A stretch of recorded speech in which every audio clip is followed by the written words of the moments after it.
English literature, short notes on literary terms: The Last Duchess, Neptune, Feminism, Romanticism, Metaphysical Poetry, The Seven Slavers' Tale. The Last Duchess. The Last Duchess is a character in Browning's famous dramatic monologue, My Last Duchess. She was the wife of the Duke of Ferrara in the decadent period of the Italian Renaissance.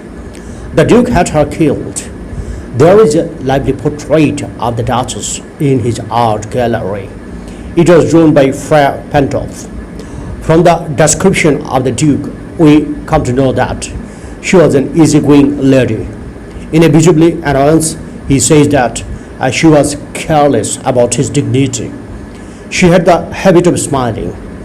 It is true that she offered him a smile whenever he saw her husband, but it was painful to the Duke to see that she offered the same smile to everyone who came in front of her. The Duke was not happy with this kind of generosity of the Duchess.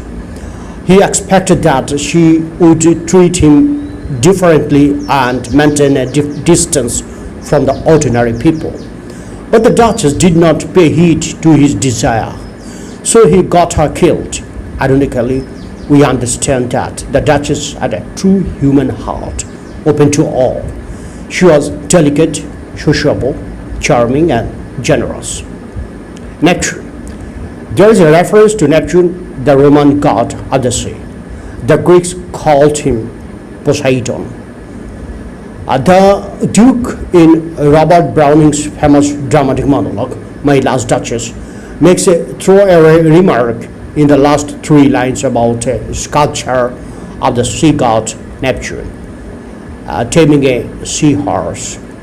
Claus of Innsbruck bronze sculpture of sea god. Neptune taming a seahorse is in fact an ironic gesture. The seahorse is a delicate, feminine creature. Neptune is, on the other hand, big, muscular, and bearded. Neptune's taming of the seahorse suggests a display of power and sadism, similar to what the Duke practiced in taming the dead Duchess. He has conquered her wayward nature and reduced her to an object from a living woman to a work of art. The irony leads the readers to guess that his new wife will have a good chance of suffering the same fate. Feminism. Feminism is a relatively modern term that denotes the belief that women should have the same rights and opportunities as men. Though feminist awareness emerged in the 19th century, it took the shape of a movement in the 20th century. Virginia Woolf was one of the spokeswomen who upheld the cause of women. Adrienne Rich is another female writer who has taken interest in feminism. Her poem Aunt Jennifer's Tigers is based on feminist views. In this poem, Jennifer is an aged lady. She has been married to a person who has presented her with a ring, the wedding bond. Her husband's ring has imposed certain restrictions on her freedom. She has to lead her life under his domination. This domination has repressed her dreams and desires. She works with needles and has painted fearless, prancing tigers, which are no longer afraid of male domination. Her present repression finds expression in artwork, indicating future freedom. Adrienne Rich does suggest social, political, economical, and cultural freedom and equality, which are the main issues of feminism. Romanticism. Romanticism is a literary doctrine usually held to be the opposite of classicism. In English literature, its presence is noticed first in the Elizabethan age, 1558 to 1603, and later on between 1785 to 1832, when it revived as a literary movement. The major characteristics features noticed in both this periods are a reaction to the set rules of the classical literature. These writers valued contents rather than forms and enjoyed boundless liberty to experiment with forms. However, the Romantic poets added a new force to this. It started with William Blake and eventually got wider dimensions in the 1790s. In fact, the French Revolution in 1789 prompted the revival of Romanticism. Though the revival of Romanticism began with Blake, it got momentum with the publication of lyrical ballads by Wordsworth in 1798. The Romantic poets brought literature from the aristocratic society down to the common people using common language. Thus, common people became the subject and simple language became the medium.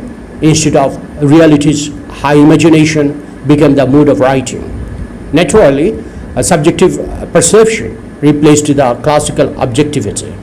Similarly, instead of artificial control over emotion, the spontaneous overflow of primitive passions came into practice.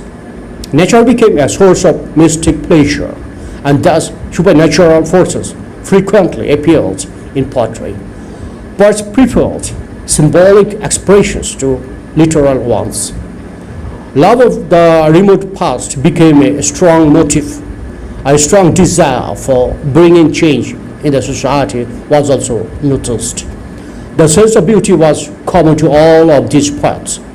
These features of Romanticism characterized the poetry of this period, but all of them are not to be found in all the poets. In Blake's poetry, symbolism, simplicity of language, universal brotherhood, and desire for a better society are dominant. Love of nature, common men as subject, and high imagination are major romantic traits in Wordsworth. In Coleridge, use of supernatural power, in Keats, Hellenism, in Shelley and Byron are remarkable romantic features. Thus, revolutionary Jill Romanticism denotes a mood of literature that includes spontaneity, simplicity, subjectivity, individuality, supernaturalism, revolutionary desires, universal brotherhood, Hellenism, and aestheticism. Metaphysical poetry. In the beginning of the 17th century, a new school of poetry started surfacing in reaction to the Elizabethan poetic convention. That new school of poetry is known as metaphysical poetry.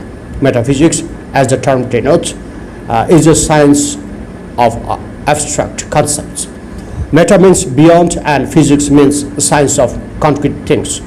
So metaphysics means a subject that deals with things which do not have concrete shapes.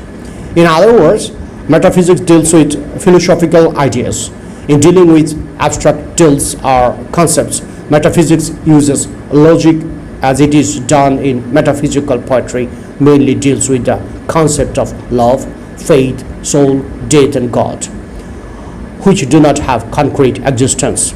Secondly, metaphysical poetry uses arguments and logic instead of only emotion or passion. Even in using passion, metaphysical poets use logic or arguments. Thirdly, this kind of poetry is highly conceited and witty. Wit is an intelligent expression of rare acumen, and conceit is a comparison between two far-fetched, dissimilar things.